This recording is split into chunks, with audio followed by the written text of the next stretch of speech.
Thank you, and thank you, Michael, and the committee for asking me to speak on this interesting and perhaps controversial subject, but one which I think is very important to the future of private health.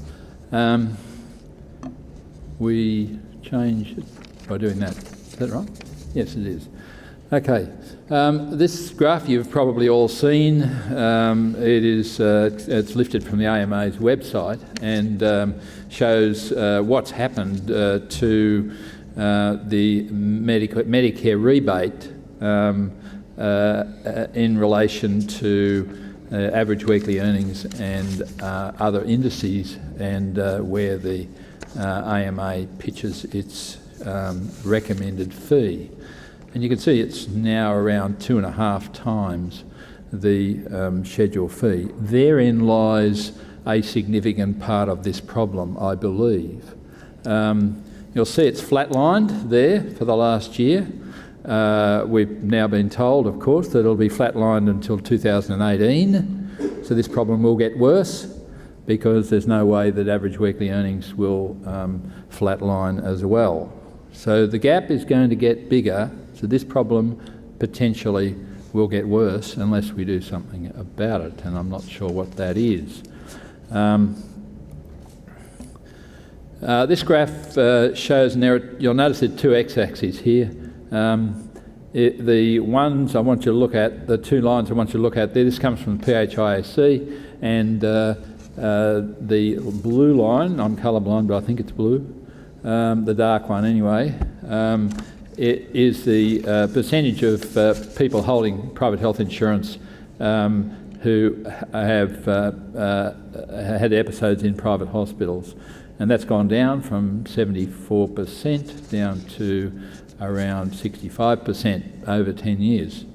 At the same time, the percentage of people holding private health insurance that use the public system has gone up from around 12% to around 18%.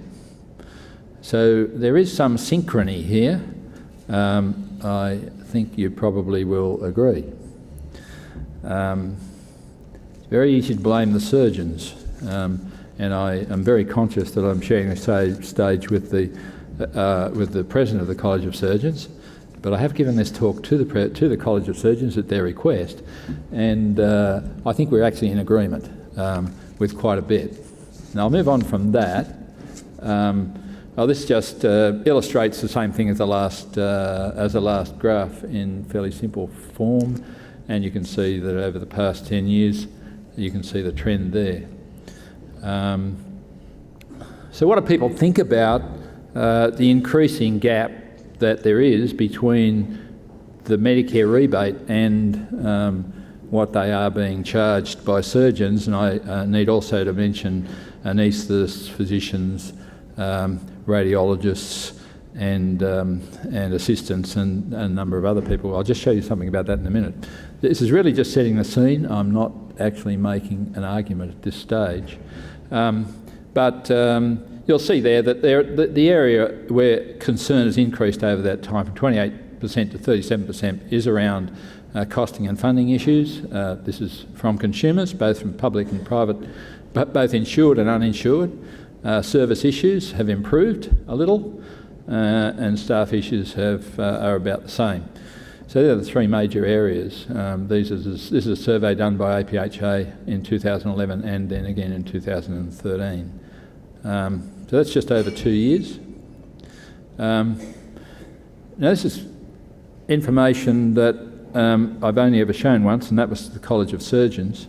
It was supplied to me by a health fund, and different health funds will be a little bit different, but I think essentially they are much the same.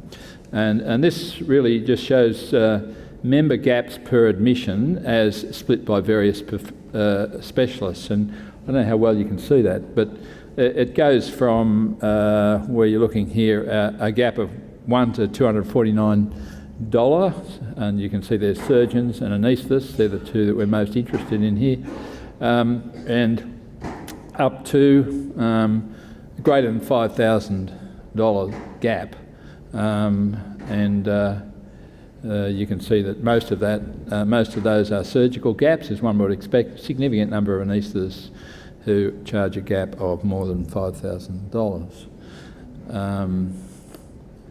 These are from public and private hospital episodes. So if we're talking about episodes in the private system, it will be an underestimate of that. Because generally surgeons charge less in the public system than they do in the private. At least that's our experience, and I think some public hospitals actually mandate that, in New South Wales anyway. Now I have a whole series of graphs like this, and I'm only going to show you this one because this is for total hip replacement, which is a very common procedure performed predominantly in the private sector. And that's the MBS schedule there, and then there's the AMA, recommended AMA rate at that level there. This here is are doctors who have an arrangement with a health fund for no out-of-pockets. So they actually bill the patient. They don't bill the patient, they bill the health fund, so Medicare and health fund covers the cost. So between there and there are gaps, and then they go up there to the AMA rate, about there. Interesting, there's no levelling off at the AMA rate, so people are not taking that as their guide, although this is an average rate, and not every surgeon charges the same. But you'll see the interesting thing is here, 4.1% of providers charge an average of $4,000 or higher. And we know that there are some who do charge higher than that, but they probably work also in the public system, or they also have ways of splitting their bill, so I'm told. And so that the health fund doesn't necessarily have the full amount of that bill. So the interesting thing is that actually 60%, roughly 60% of surgeons for that particular procedure, and that is higher than most others, have no out-of-pockets if you include this here as well. But then we have this group up here who are the ones of, I believe, concern to us all. Health fund view, we don't have a health fund here, so I thought I would give a view from a health fund, which is public, comes from, I think, the Australian. And it's a quote from Bupa: believes it is entirely reasonable for the government to require that specialist charges are completely transparent. It is an opaque marketplace, as anyone who's a consumer will realise. Greater transparency in this area would enable customers to easily compare what their doctor is charging in relation to other specialists, improving competition in the supply chain and potentially helping to drive down medical fee inflation rates. All I can say about that is watch this space. What conclusions can I draw from this? You may or may not agree with them. The other speakers may not agree with them, but I'm prepared to put it out there anyway. Firstly, an increasing proportion of insured patients are choosing to go to public hospitals, mostly for no out-of-pocket costs. This survey suggests that cost is the AMA survey, the APHA survey suggests that cost is an important factor in patient decisions, re public versus private hospital care. Thirdly, that surgeons' out-of-pocket fees are increasing, with a small number charging in excess of 4 times the MBS rate. This is raising concerns for consumers, clearly, for governments, because if it's driving patients into the public system, then that is an issue for government in terms of provision of services. Health insurers and private hospitals share, I think, similar concerns about all this. And that health insurers and government are currently considering action to limit excessive fees. whatever that means.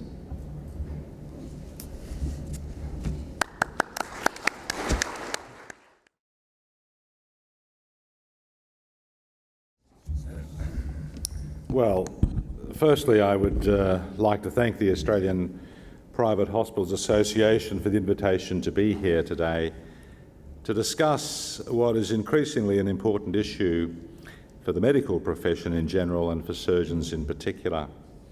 Indeed, the sustainability of healthcare overall is of major interest to surgeons. I am the President of the Royal Australasian College of Surgeons, but my remarks today are mine alone and should not be construed to be the policy position of the College. This may be surprising that the President's word is not law within the College. Alas, it is not so. The College was formed in 1927 in response to concerns about the degradation of the high standards of the surgical profession. The College was created with the purpose of maintaining and enhancing professional standards. And professional standards and professional behaviours continue to be the reason the College exists today. And the manifestation of these standards are such things as the College's Code of Conduct, the training of surgeons and the accreditation of surgeons, to mention just a few things. Traditionally, in general terms, issues of fees and conditions of employment have not been considered to be within the remit of the College. But there was some change, some realignment some months ago when the College became aware from letters from patients and from other sources that there were some surgeons charging manifestly excessive fees. Fees that could be viewed as extortionate. Fees that were tens of thousands of dollars above the AMA fee schedule. And in addition to this, there was a lack of transparency of the fee to be charged. The College took the view that such behaviour, fortunately by a minority of surgeons, was in fact unprofessional and therefore involved the College. The College decided to speak out against this for a variety of reasons, not least of which was to get onto the front foot of the debate, as we were aware that the next stop for complainants was a current affairs program. About this time, we were asked for a submission to the Senate committee investigating the issue of out-of-pocket costs.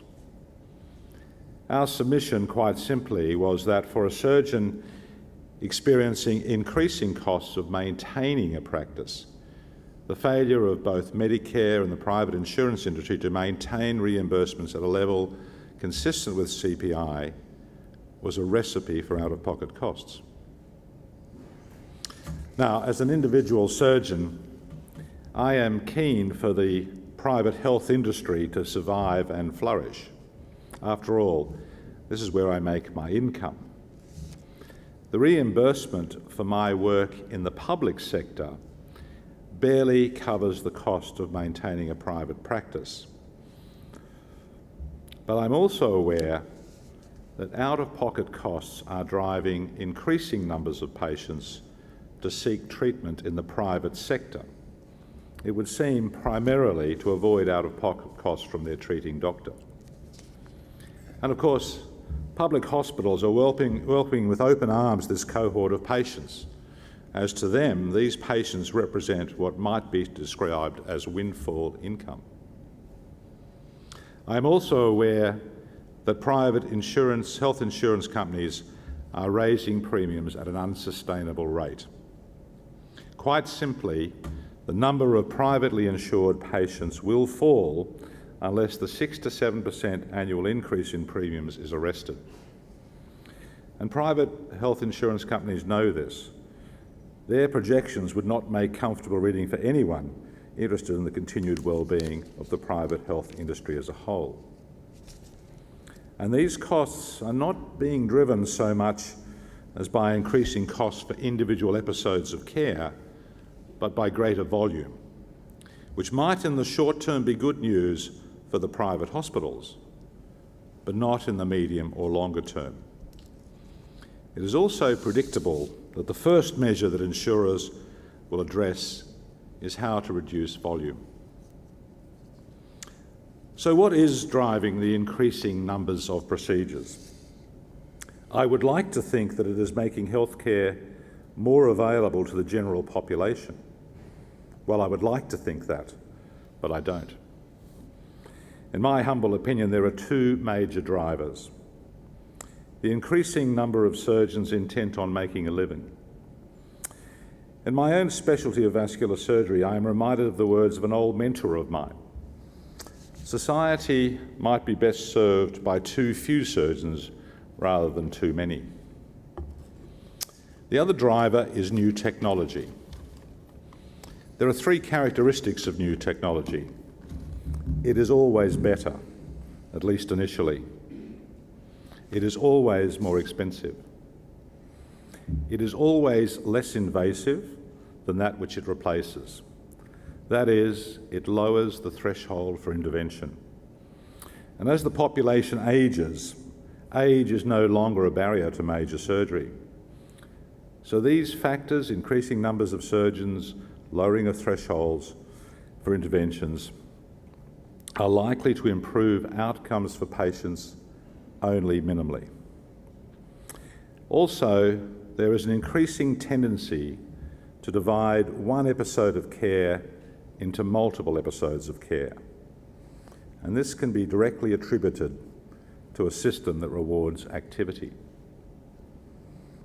It is predictable that hard decisions are ahead, and vast amounts of data are now being collected. I think it is vital that the medical profession, particularly surgeons, are involved with the analysis and the interpretation of data and the subsequent decisions that will follow, and work with the private health industry, hospitals and insurers, primarily to ensure quality outcomes for patients and minimise unintended consequences, but also to effectively use data to drive change. Thank you for your attention.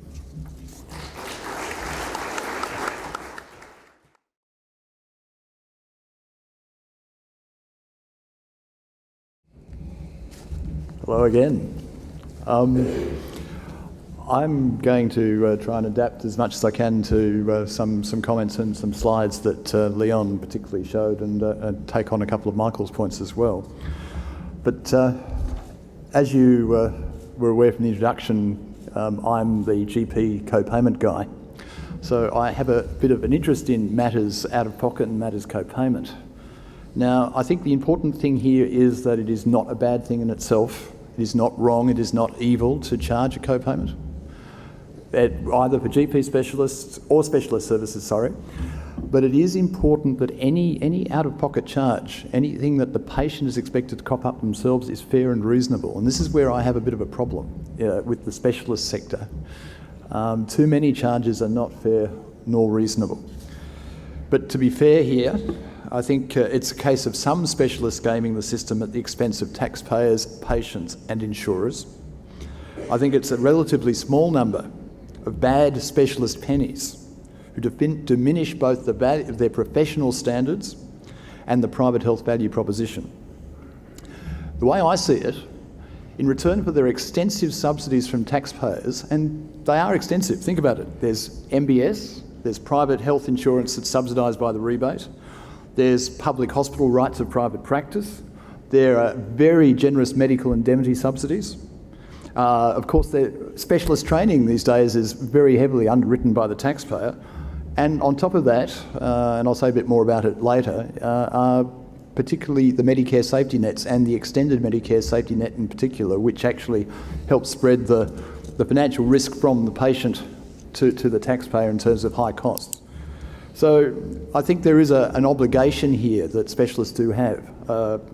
I dared not call it a mutual obligation, but somebody will pick me up on that, I'm sure. But I think federal governments, in return for those subsidies, should be able to use their purchasing and regulatory powers to rein in excessive specialist charging, though that in itself is not the be-all and end-all. Now, Leon put up some numbers before in relation to specialists charging across a number of specialties, and I think there are a couple of points that I had sort of near parallel slides for, so I'll just gloss over quickly. One is that there is very high take-up in the specialist community of no-gap private health insurance products, but very low take-up of known gap. So if a specialist is, or a proceduralist is going to charge a gap, they're more likely to sort of say, well, bugger the health funds offer, I will charge what I think is appropriate. And that's part of the problem, and certainly not part of the solution. But this is a slide I actually want to leave with any specialist in the room besides Michael, who is, I think, one of the outstanding and courageous performers on this issue in the specialist community. But you might recall in the co-payment debate that I was involved in, that the AMA, Brian Aller, Steve Hamilton and others particularly talked about the deterrent factor of a GP co-payment on people going to the doctor.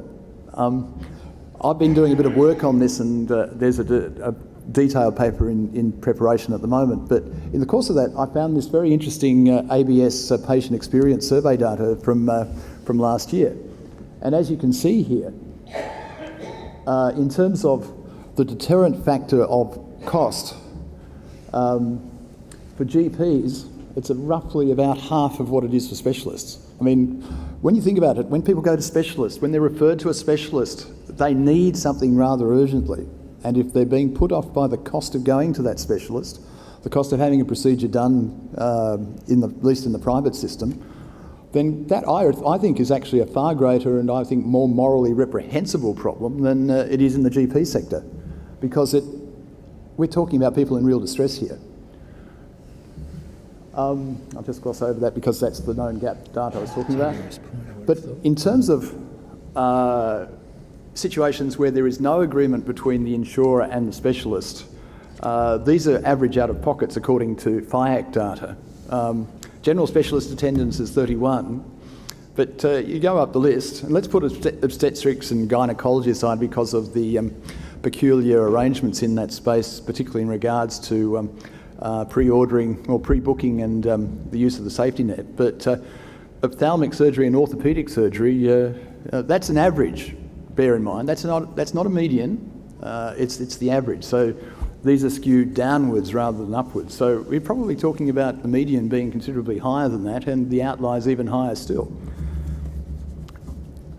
And just to give you an idea, as part of this work I was telling you about, I've had access to insurer claims data on a service-by-service basis, and this is a collection of some of those outliers, and it goes to reinforces what Leon was saying earlier in particular.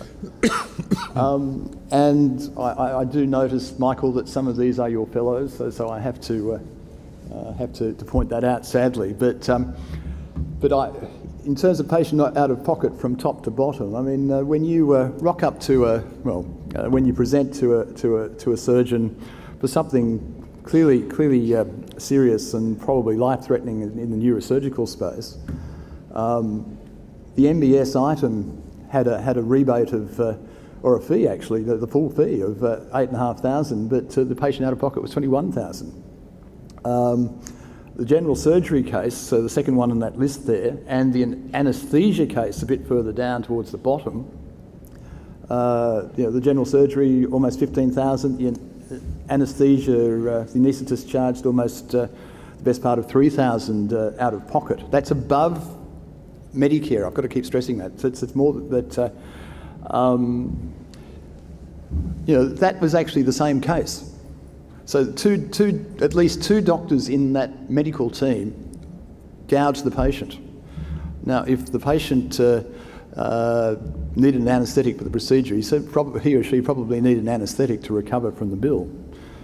But the point I'm making here is that these are outliers, but these are people who are actually undermining the private health value proposition. What is the point of using your private insurance? What's the point of going to a private hospital? What's the point of using a private medical practitioner if basically all you get out of it is more than a feeling you've been ripped off, but basically the fact that you have been ripped off, and ripped off so big that you will probably never go back into the private space again given the choice.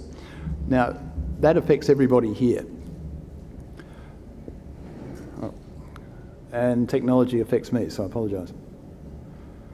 So I think we need to do a few things to rein in specialist charges, and I hopefully will say more in much greater detail when I present my discussion paper in due course, but I wanted to give you a preview here and perhaps open it up to discussion in the Q&A.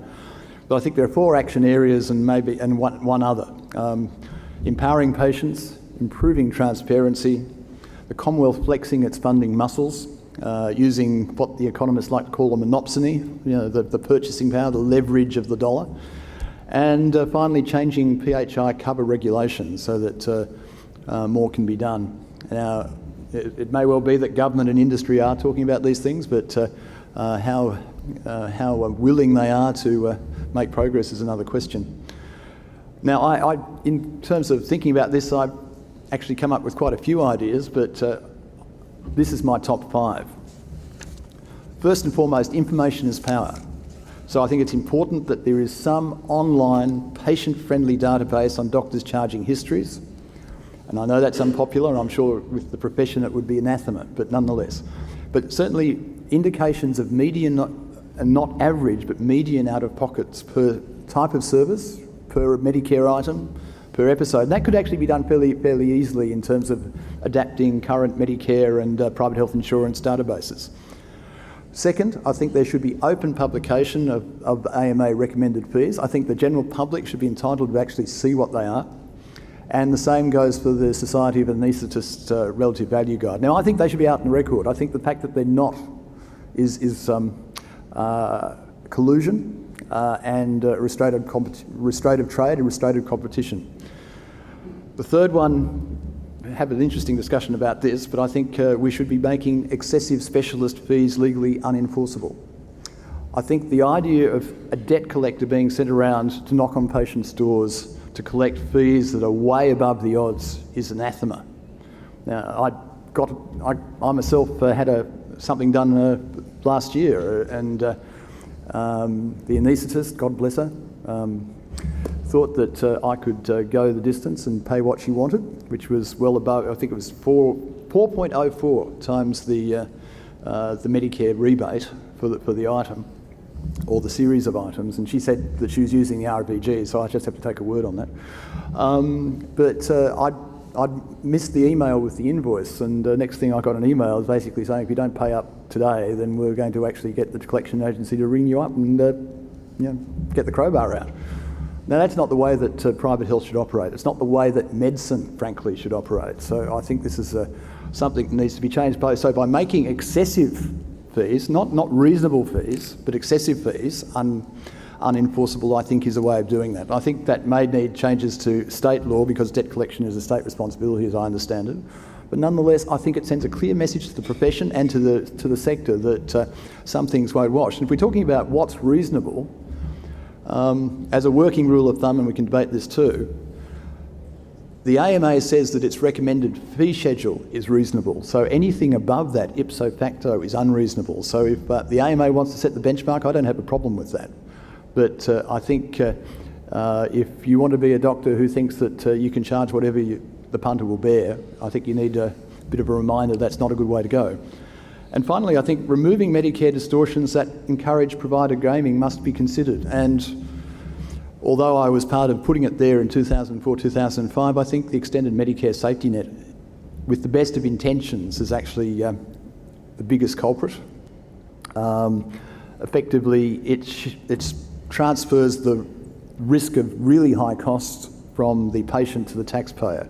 Now, that may be equitable from the patient's point of view, but it basically encourages those who, with an eye to the main game, to actually take their charges as far as they can go, because they can say, well, look, Mrs. Smith, you're going to be okay, don't worry about it.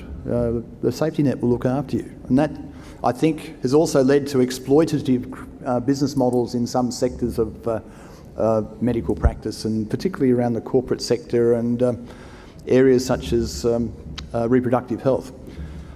But within the sector, I've done it again, sorry. Within the sector, I think you need some cultural change from within. I talked about that in the last session, that what unites us is greater than what divides us. But I think actions include other specialist groups following the College of Surgeons' highly commendable and courageous lead in implementing robust and enforceable codes of practice on patient charging, or giving all strength to Michael to ensure that those codes are enforceable. The fact that the College of Surgeons has actually got the right idea is great, but those other CAF groups are just not following suit, and the AMA refuses to accept it's a problem. But from your point of view, from the private hospital sector point of view, I think it's important that hospitals generally, but private hospitals in particular, make the acceptance of fair charging codes, fair charging practices, a condition of specialist access to your hospitals. But let's face it, the patients are not your primary clients, the doctors are. You have more power over doctors' behaviour, in my view, than any patient or any policymaker. Use that leverage for good. Use your powers for good. And if basically they get the message that they can't practice at the Epworth, or they can't practice at the SAN or somewhere else, if they don't treat their patients as human beings who can't afford whatever the market can bear in many cases, that's a good thing. But it also sends the message that we are all in this together. And finally, I think it's very important that AMA and recalcitrant specialist groups are put on notice. Change unfair practices or face the consequences. And if that means heavy-handed legislative regulation, that is something that should be considered. And I think, as I said, the Commonwealth should flex its funding powers. So, but it shouldn't do it as a first resort, it should do it as a last resort. So I think cultural change from within the sector, with the patient's interest firmly at heart and firmly at the top of mind, is what is needed here. So having said all that, it's important to get this right, because again, what unites you is greater than what divides you. What benefits the patient benefits all of you. So on that basis, let's have a discussion. Thank you.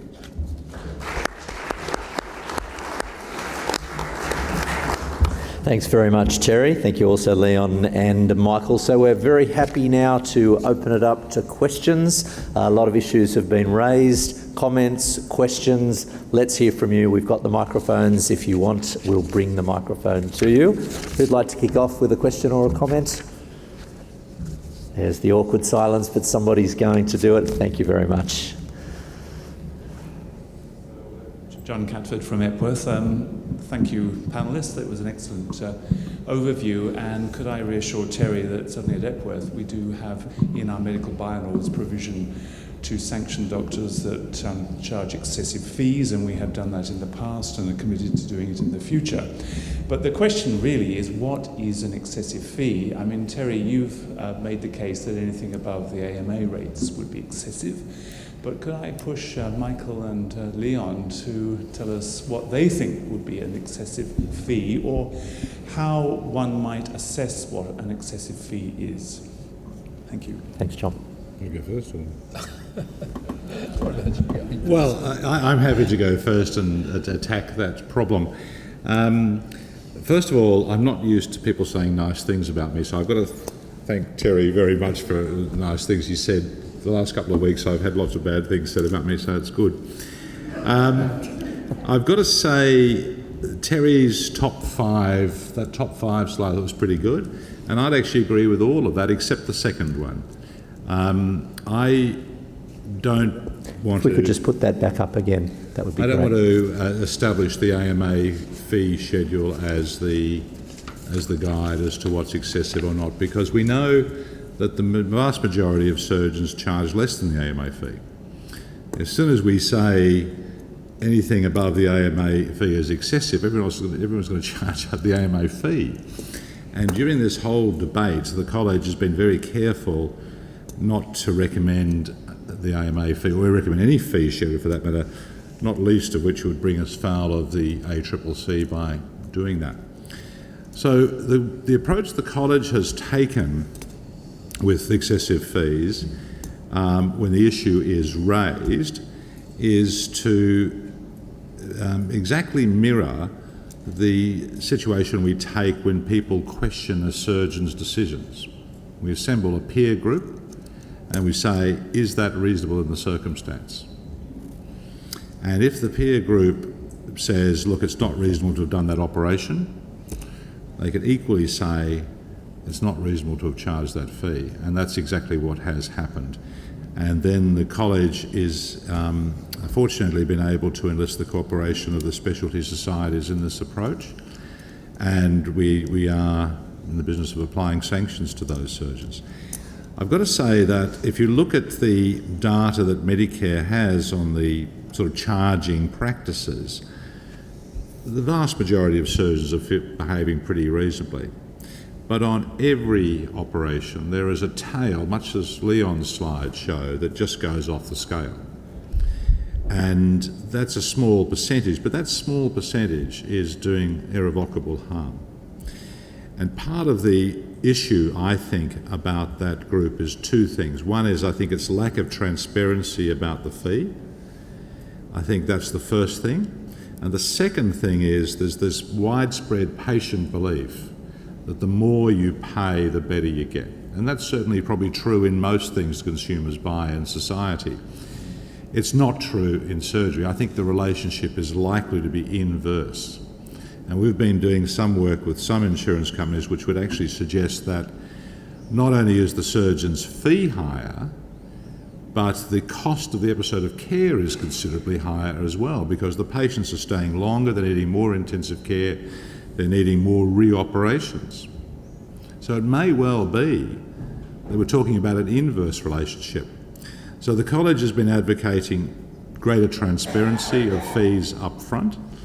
Possibly, we think probably the way to go with this is probably by advertising a maximum out-of-pocket cost for a particular operation, rather than an actual fee, because the fee, there are all sorts of ways that people get around this. They break up the episode of care. They have the obstetricians and gynecologists have introduced this concept of a booking fee. There's a whole range of ways that people have been incredibly inventive about getting around this. But we think the maximum out-of-pocket cost for an episode of care is probably a good thing to do.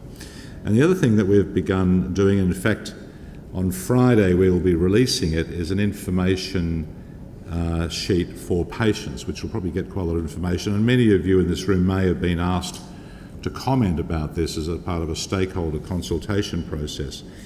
But this relatively small one-page bit of information to patients basically says that the more you pay does not correlate with the quality of care you're going to receive.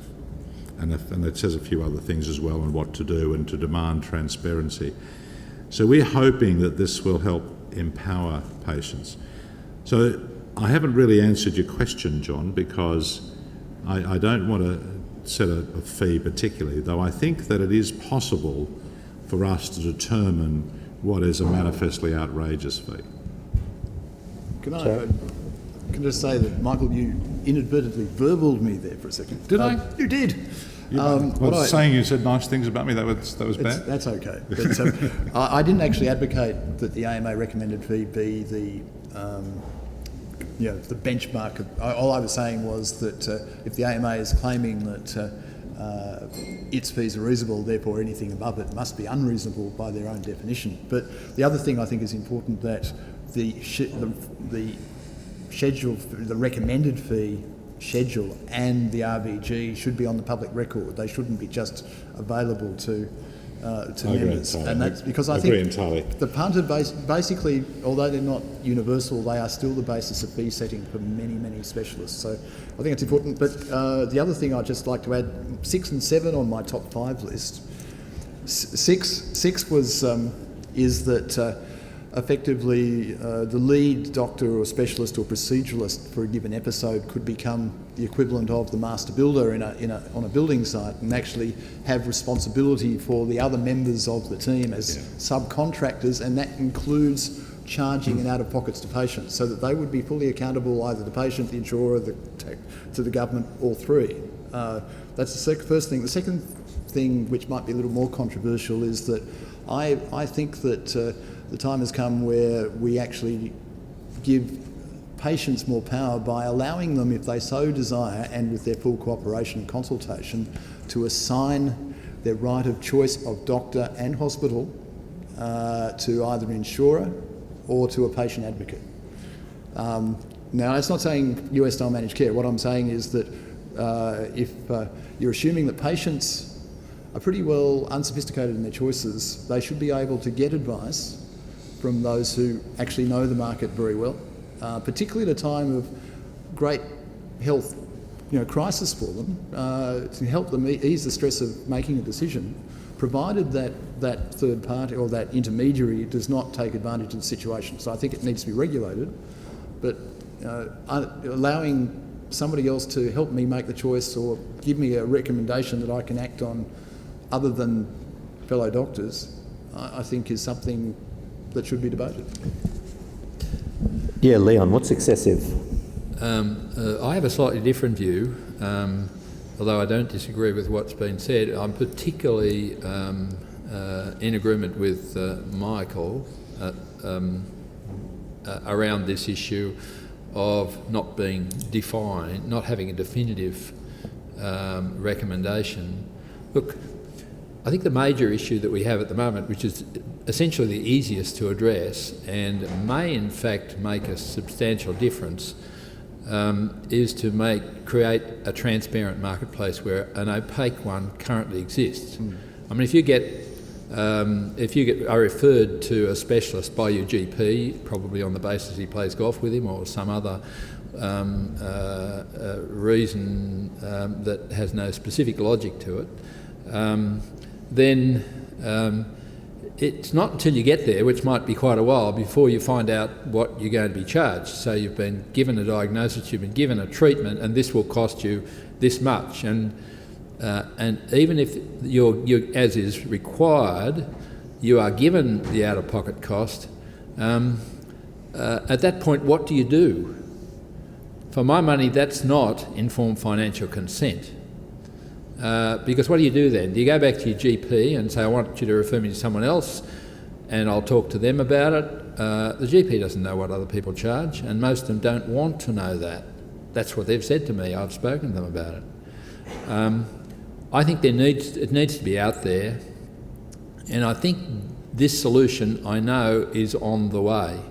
May well be with us within the next 3 to 6 months, where there will be a website out there which will give a range of fees for every procedure for every proceduralist.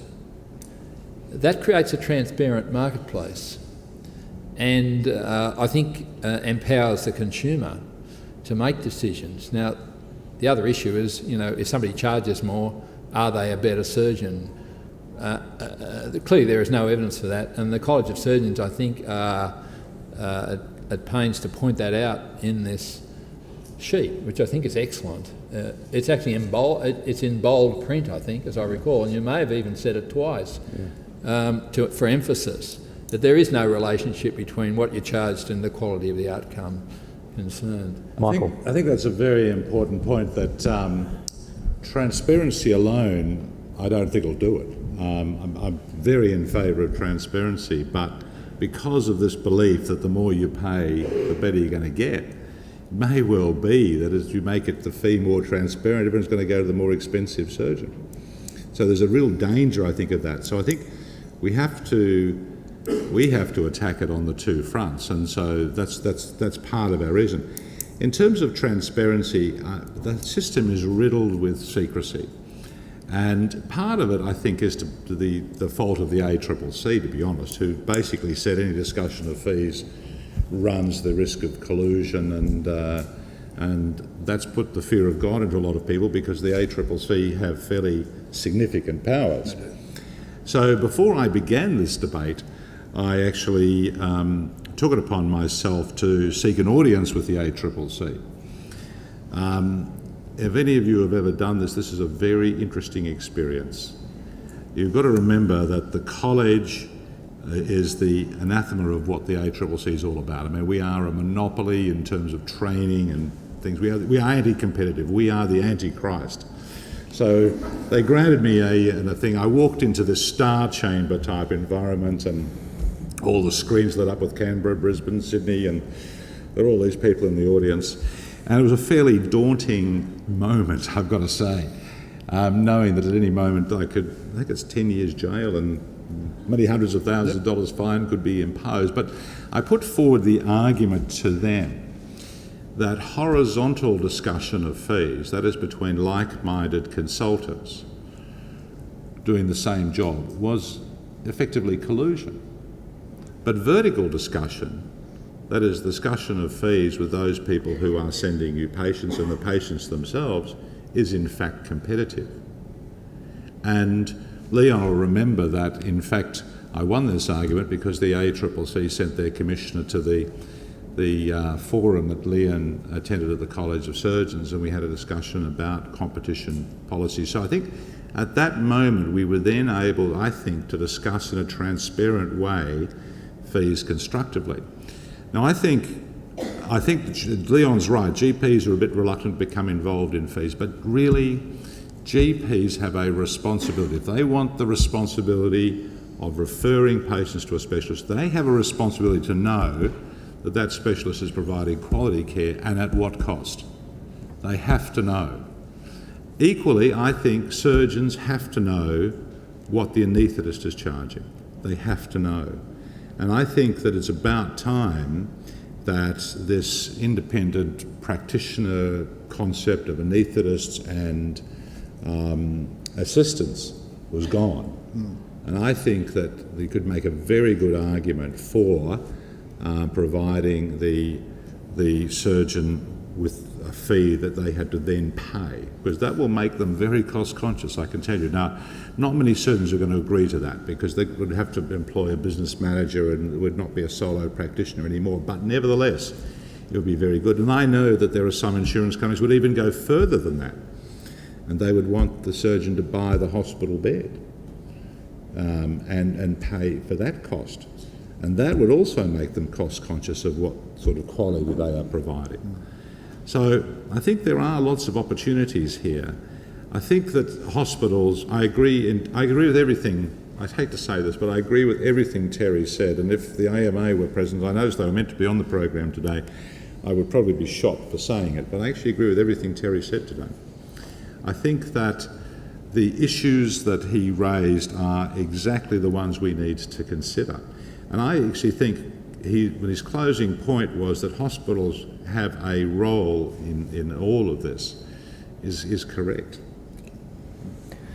Thanks, Michael. You've been called both the Antichrist and God in the course of one presentation. That probably doesn't happen all that often. Do we have any other questions or comments, Leon? Can I just ask Michael a question?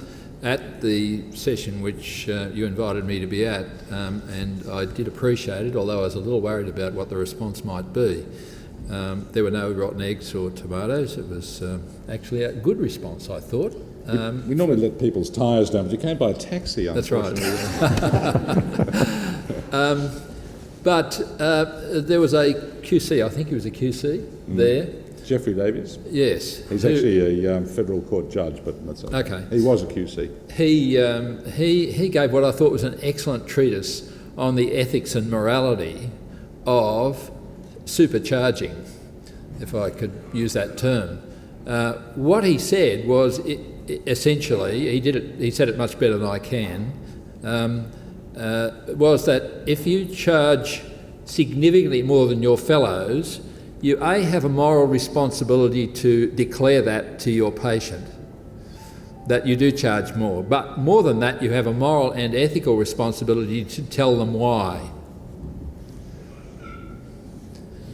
I thought it was a fairly powerful little speech that he made. I don't know what your thoughts are about that. Well, I agree entirely with that, except they would argue they don't know what their fellow charges. That's what they would say, that I'm just charging what I think is what I am worth. I've got to say, it's an unfortunate thing is that many surgeons get up first thing in the morning and they look in the mirror and they see the world's best surgeon. And of course, there's only reality for one. But God again. And who's that, Michael? And I think that that is the sad fact of the matter, that there is a lack of insight about this. So I'm not sure it's entirely, I don't know what it is, greed, I don't know what it is, but it is ridiculous. Of course, I am a vascular surgeon. Vascular surgeons operate on pensioners, and pensioners, if they have health insurance, then I'm just grateful for that. So I can't afford to charge out-of-pocket costs. But it is interesting to know what the motivation for this is. And as Leon said, Geoffrey Davies he's written quite a lot about this subject, and it makes very good reading. But I think he's right. We know for a fact that their outcomes are not better. So cost of the surgical fee is not an indicator of quality. And I think, to me, that's a very important message to get across. But I think on top of that, if I may, I'd go back to the point I made. It's about cultural change. It's about defining the new normal in terms of what is appropriate practice, what is an appropriate charge. And in a sense, it's incumbent not just on the profession or on specialties, but I think on all in the private health community to actually influence the changing of that culture. I mean, basically, to me, the surgeon who charged the $21,000 out of pocket is no matter how good he or she is in relation to their practice, I think is letting their colleagues down, is letting the whole team down. You need collectively, I think, to get to a position that's not dissimilar to the way that we as a society turned on smokers and turned on smoking as not just a bad habit, but as wrong, as dangerous, as health threatening. Because in a sense, these outliers, they're threatening the health of the whole private health sector. And as their peers, you have a responsibility and I think a moral obligation to actually make that clear to them. It's not just for government to regulate it, it's for you to actually make best practice happen by standing up for what is right. Well, I agree with that, and I think that was really the motivation for the college's change in attitude. And I'm just a bit disappointed that some of the other medical colleges and the AMA didn't see it quite the same way. So I've got to say the College of O&G has been very much in support of what we've been doing, but not necessarily publicly. So I think you're right, but it is just a little bit disappointing. We are going to have to leave it there unless there is one quick comment or question, just in the interest of time. We will have to leave it there because we have to turn the room over. Please join with me. Thanks very much to Dr. Leon Clark, Professor Michael Grigg and Terry Barnes. Thank you very much.